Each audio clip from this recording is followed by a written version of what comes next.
I'm back. Long time no see, but today we're going to paint up Lieutenant Titus a little bit late after the launch of Space Marine 2, which is a phenomenal game. If you haven't checked it out, absolutely recommend. That's where I've been spending most of my time.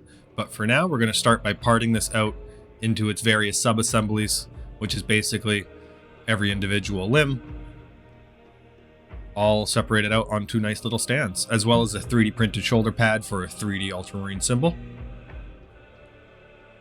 Now we're going to start off by giving this all a base coat. We don't want to be painting plastic, so we're giving it a base coat with some primer from the AP line.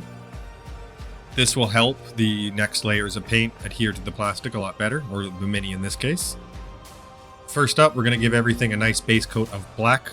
This will just provide us with a nice coat of paint that allows the McCrag blue, the next coat that we're adding on here, to appear a little bit darker than had we just put this over the gray. Now to start with the legs, we're going to take some ultramarine blue, very, very thin here, and some Abaddon black, and we're going to slowly mix these two paints together, almost like a wet blend, with a very heavy focus towards the bottom of where the more shadows would follow. So in this case, it's the bottom of the leg. We're going to add this black there and blend it up. These are both thinned out to the point of basically being a wash almost, and we're just wet blending it on the miniature to create a transition between the lit areas of the mini and the areas that are receiving more shade. As you can see, the blue and the black are mixing together quite well. Wherever you leave the brush off is where the paint's going to set. So if you brush up from the top towards the blue, you're going to bring the black up the miniature, whereas you start with some blue at the top and work that way down, you're going to bring the blue down. So really just work with this on every panel until you get the desired blend, the desired amount of light to shadow, whatever that is for your light source or your miniature.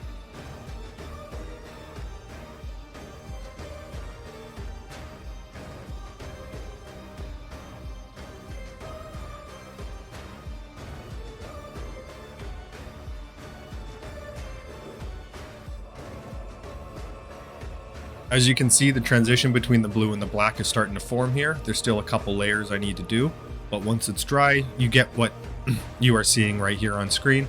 A nice little gradient between the black, or not even the fully black, just the darker edges of that blue armor there. This is going to be repeated throughout every single panel that is supposed to be blue on the miniature, with a focus of paying attention to where the light source is coming from. In my case, it's just a global overhead light. So things further down the miniature that are blocked by the upper bits are in need of shade. As you can see here, this was my test piece, and this is roughly what we're going to aim for at the end of this across the whole miniature here.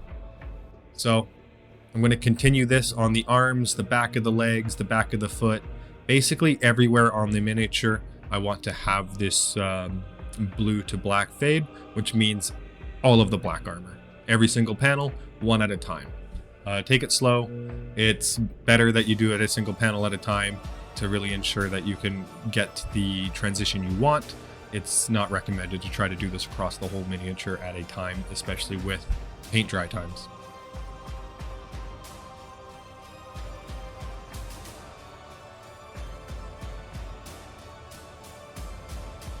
With that done, I picked out the black undersuit, as you can see, and you can see that the miniature really has a lot more depth now. It wasn't anything complex, just careful wet blending across each panel, and there's various shades and highlights that have now popped out on the miniature, and we have yet to even start with the edge highlighting. The black undersuit, I just took some Abaddon black, whatever your black of choice is, and carefully picked out the areas I wanted to be that black undersuit. Everything else, I left the same.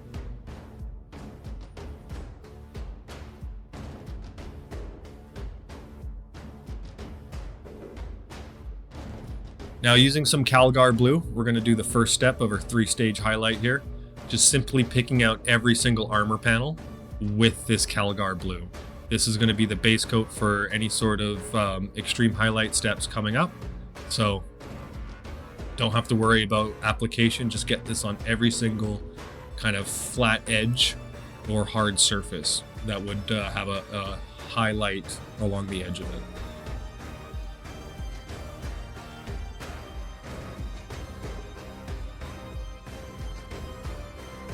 With that done, I took some Lutheran blue and gave a slight pick out to some of the areas that might be even greater highlighted, typically where two hard edges meet, or at the corners of objects, or at the height of arcs. These is generally where I'd focus a little bit more of this Lutheran blue. And this would be repeated throughout the miniature.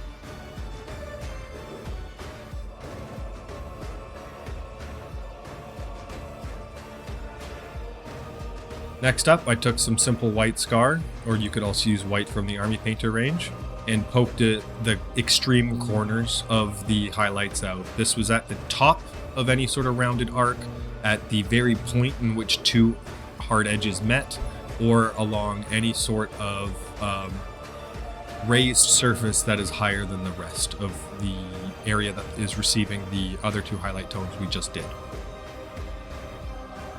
And like the other steps, we'll complete this throughout the entirety of the miniature, not just on the leg here.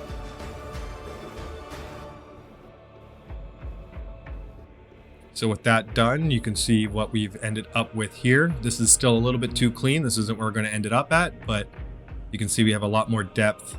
Both the highlights and the armor fade is creating a really good sense of depth and reality here. And to pump that up a little bit further, we're going to take some old sponge and some Rhinox hide and just chip away at the armor. By doing that, just sponging it on various armor panels with a focus on where the edges are that we just highlighted, we're creating this effect of battle damaged and chipped armor. The reason why we did the highlights first is because obviously if the paint is chipped and there's a darker tone under there, it's not going to reflect the same way. So do this throughout the entire miniature. You can go as hard as you want on this step or as little as you want. It's not required, but it gives a lot more depth to the mini, I find.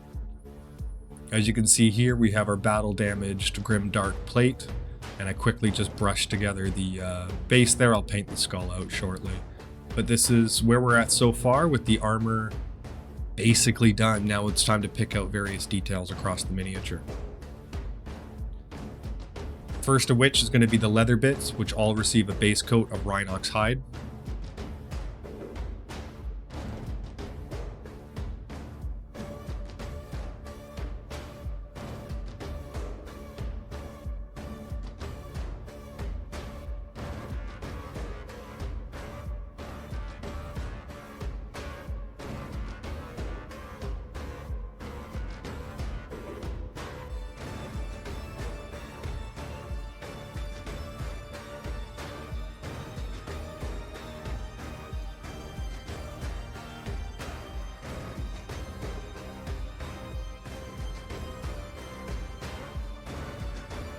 I also would pick out the cloth here with some Wraithbone. This recipe will change as I don't like how this works, but I would take Strong Tone from the Army Painter lineup and just cover this wash all over all the brown bits, the pouches in the back, the belt, as well as these little Roman belt things 3D printed that I stuck on the back here.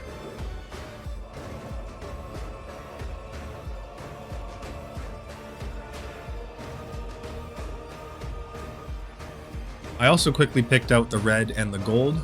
This is a very common recipe. Both of them I've done before on other videos. The red is just a Mephiston red with a Reikland Flesh Shade wash, and the gold is the same wash but with Retributor gold paint. Next up, after doing that, I would highlight all the leather bits using some Mournfang brown, simply picking out the edges of the belt and the pouches to make them pop out a little bit more against the armor, as well as give the washes a little bit of a support. The washes were adding depth, but they took all the highlights away. We're just adding the highlights back, and now those two can work in conjunction. As I said earlier, I didn't like the tabard, so I repainted it with white here, going over the ugly Wraithbone and wash combo I did earlier. I'm not going to say it ended up much better, I definitely don't like painting bright cloth, but I gave the white here, used some Seraphim Sepia to pick out some recesses, and then a light dry brush of some more white to kind of transition that in. It looks fine. I wouldn't recommend doing too much cloth in that manner. Now for me, I have all my second company Marines kind of picked out with certain colors. These shoulder epaulaps, not shoulder, sorry, hip fucking plates, whatever you call them. They get a coat of white, sorry, not white, of some yellow here to match with my second company colors, which are yellow. So yeah, we're gonna give that some Everland Sunset and then follow up with a coat of Euro yellow here before highlighting with some Flash Gits yellow. There will be an extreme highlight step here, but it's not super important. You can skip it if you want. We're going to use some Wraithbone and similar principles where two plates meet or the top of an arc. Those basically are going to get the extreme highlight here, and then everything else will remain untouched.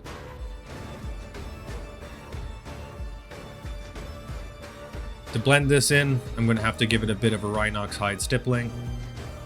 Some chipping has now been applied to it. It looks a lot better. It's going to match in with the rest of the armor here. As you can tell, we have the purity seals done up.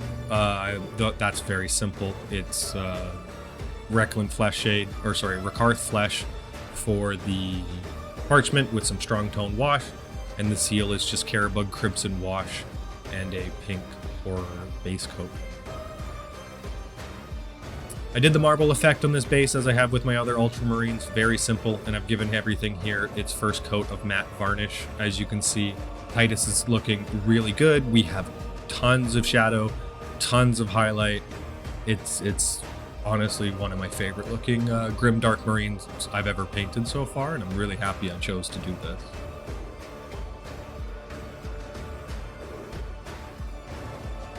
And finally, we have the head.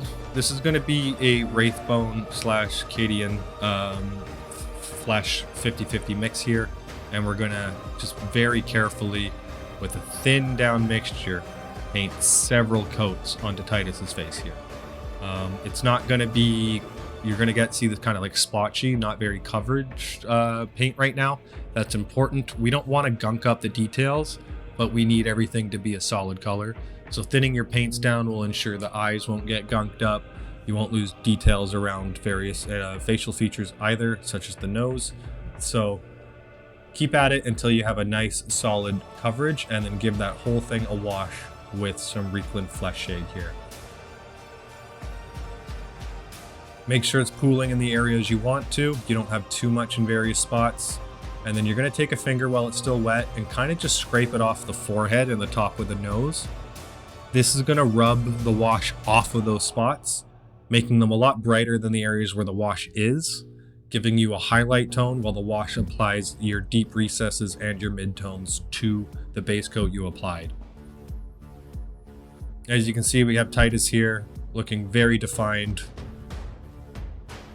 He needs some lip color, otherwise he's going to look a little zombie-esque and his eyes picked out.